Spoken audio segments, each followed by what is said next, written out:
The NES, one of the most iconic systems of all time. Yeah, the Super Nintendo was great, but how often do you see Super Nintendo t-shirts going around? Oh, they exist, but compared to the many shirts, sweaters, phone cases, and so on of NES-related merchandise that is out there, no one rocks the nostalgia boner quite like the NES. Is it because it's the oldest Nintendo console? Well, in that case, why doesn't the Game & Watch series have that level of popularity?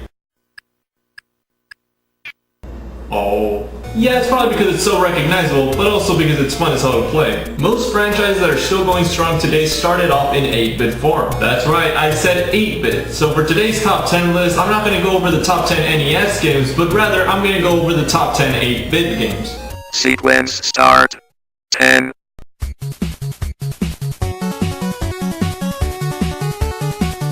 Famous for being considered one of the hardest games on the NES, this game is also famous for using cinematic cutscenes in a time where most games didn't do so. Levels were divided by simply animated cutscenes which would progress the story. I can only speak for myself, but when I first beat this game, I would get stuck in sections for weeks on end, and by the time I mastered it, there'd be a cutscene and I'd just be like, what the heck are they talking about? It wasn't until I completely mastered this game that allowed me to fully appreciate the cutscenes in this game, because beating it all in one sitting allowed me to really see what was going on instead of weeks on end dividing up the chapters. Gaiden, a game that really tests your reflexes and truly makes you feel like a ninja. 9.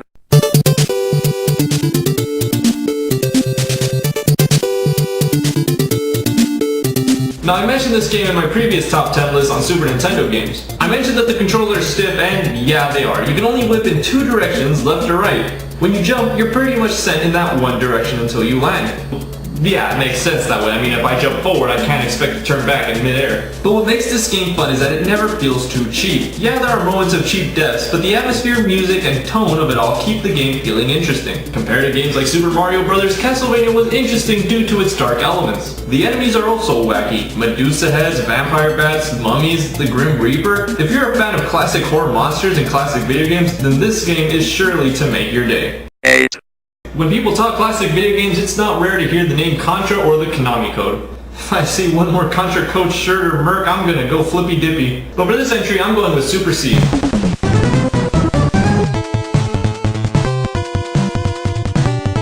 Why Super C? Well, for starters, it had better graphics, the same awesome running gun gameplay from Contra, and overhead levels which were vastly superior to the hallway stages from the first game. Both games were equally challenging, but Super C to me felt like a step in the right direction for the Contra series. I just don't get why the game doesn't get as much love as Contra. Maybe because the name Super C isn't as catchy as Contra. And like I said, it was only a step in the right direction. Contra is an amazing game, but Super Contra is truly worthy of having Super in the title. Kinda makes me wonder, what would the third Contra on Super Nintendo be called? Super Contra? Ultra Contra? Mega Contra? Oh, just Contra 3. Okay. 7.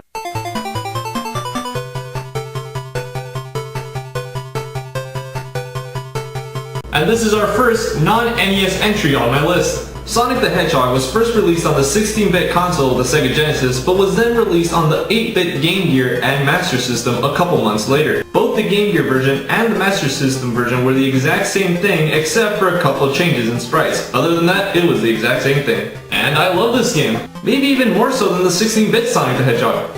Well, maybe. Whereas most 16-bit versions of 8-bit games tend to blow them out of the water, the 8-bit Sonic the Hedgehog game uses its limitations to its own benefit and doesn't attempt to recreate the 16-bit game. Instead, it offers an original 8-bit experience that is really fun. The music in this game, aside from the Green Hill Zone, is original and really good.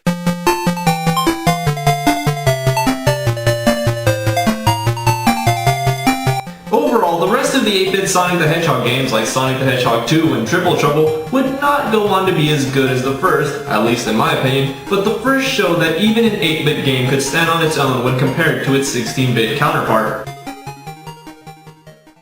6.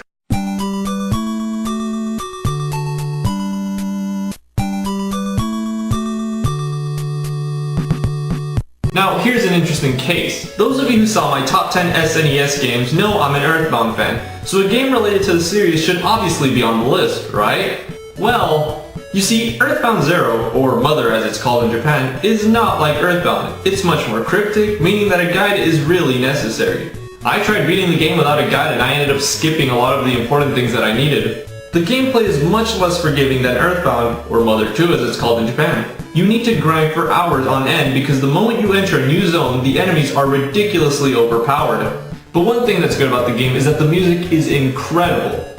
But good luck listening to it, because every other step you're entering a random battle. In Mother, anything that is not a town is fair game. You take a step and a battle. It can become annoying, but at the same time in a game that requires a lot of grinding, if it was a much more uncommon occurrence, then maybe we'd have a bigger problem. The game overall could basically be considered Earthbound, the prototype. Or Earthbound Zero as it's called here in the US.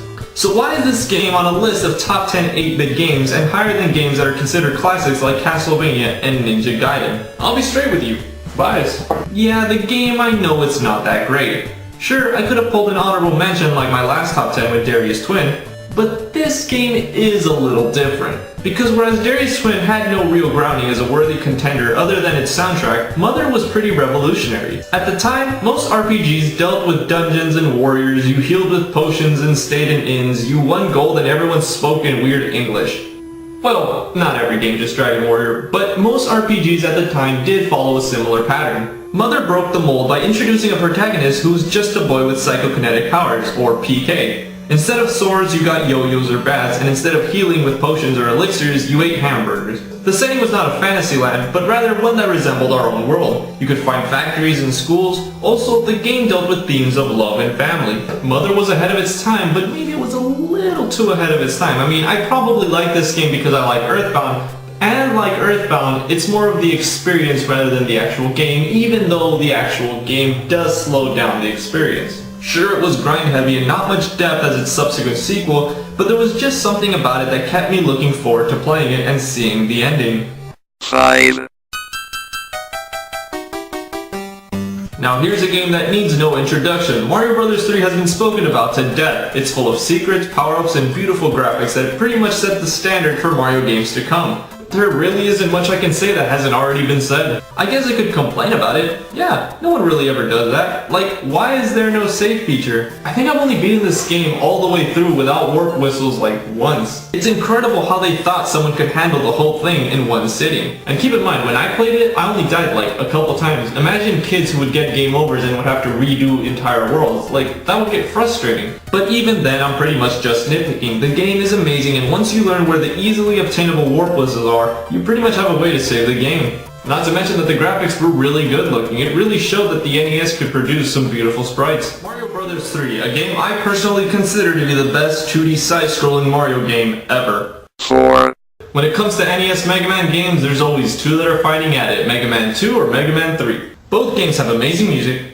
Both games have amazing level design. Both games have amazing power-ups. I personally always see people pick 2 over 3, and I'm gonna have to disagree. To me, Mega Man 3 is the better game, for reasons I consider to be valid. First, the ability to slide is just so much fun. Second, I feel like this game is a little more challenging than 2. Yeah, Mega Man 2 has the metal blades as a power, but that item makes the game way too easy. Most bosses can be defeated with it. And what's funny is that whenever I play a Mega Man game, I rarely ever use the power-ups in the stages. Yeah, it's weird, huh? Here I have all these awesome power-ups and all I really need is to save one for the boss fight, yet I stick to the arm cannon the whole time. But still, considering that the majority of the bosses could be killed with the metal blades, it kinda killed it for me.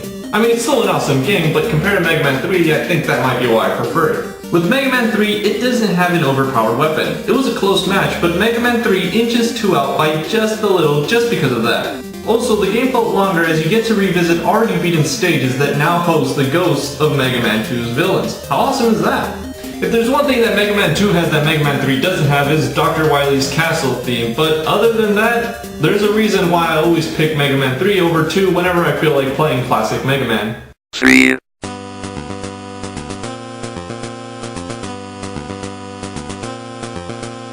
Now here's a revolutionary game. Spoiler alert, you've been playing as a woman the whole time. What? Metroid was one of the first games to intentionally make you feel completely lost. The game is huge with so many secrets hidden behind blocks that can be exploded with bombs. And if you didn't have a guide, you were pretty much screwed. Now, I can hear all the dinosaurs on the other end laughing at all the young kids who need to use the internet, but don't act like you didn't need help. Y'all had Nintendo power. And I do believe that some of you were able to beat the game without using a guide because I was one of you guys. I actually got very lucky one time. I managed to find a big crate on my own, then after weeks and weeks of playing every now and then, I became so bored I just started placing bombs everywhere, which by accident led me to Ridley's hideout. Lucky as heck. If you were one of those people who beat this game by drawing your own map, then you have my utmost respect because this game does not seem like it would be easy to keep track of where you've already placed bombs. Heck, it took me 3 more playthroughs before I even found the screw attack. What makes this game so amazing is that sense of being lost. Now, I wouldn't go ahead and say that games need fewer maps. Super Metroid fixed the issue of becoming lost by introducing a map that still evoked that sense of hopelessness without ever resulting in becoming bored. But the game is still fun as a simple game. It's one of those games that's fun to challenge yourself to see how far you can make it without resorting to using a guide. That, and once you know how to beat it, getting a faster time gets you better endings, so there's always the fun in challenging yourself to a speedrun. 2,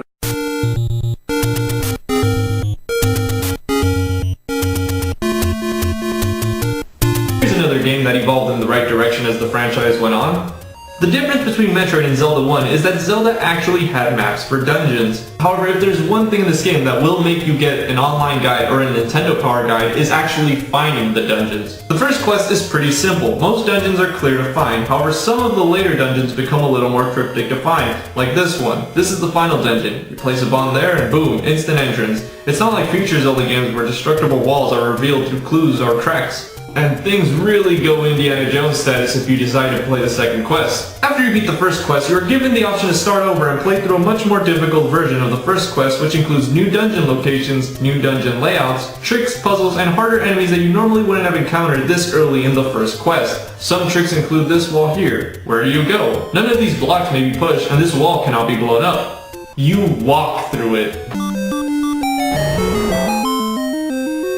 You need a guide to figure that out. Or you could just become very bored like I did. I don't like guides, and as a matter of fact, that might be why I enjoy this game so much. When I beat the first quest, I already knew where all the dungeons were because I read about it in a Nintendo Power. But for the second quest, I decided to go cold turkey and I beat the game simply using my memory. And that was quite the experience. It took me 4 days to find the 6th dungeon after beating the 5th dungeon. It was just 4 days of walking around, burning every bush, placing bombs against every single wall. Because remember, the walls in this game don't show any signs that there's a secret behind it.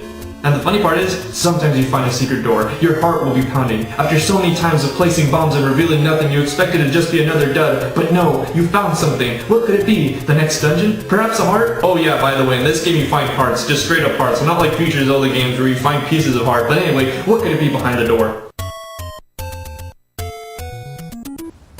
Door repairs? But that's what made this game so fun. It was like a real adventure going without a guide. Dungeons were easy to handle if you drew a map because since the maps are on a grid, it's easily drawn out and it's easy to mark where you've placed a bomb. And yeah, for that final dungeon, you're really gonna need to map it out. The first Zelda game is really unique when compared to its subsequent sequels. Now, I'm not calling for a return of the Indiana Jones style where, the walls don't show any signs of cracks and everything has to be, trial and error. But it's really satisfying to challenge yourself and to see yourself succeed, especially during the second quest. If you have the patience, I highly recommend you try beating this game without a guide. And the number 1 8-bit game is... 1.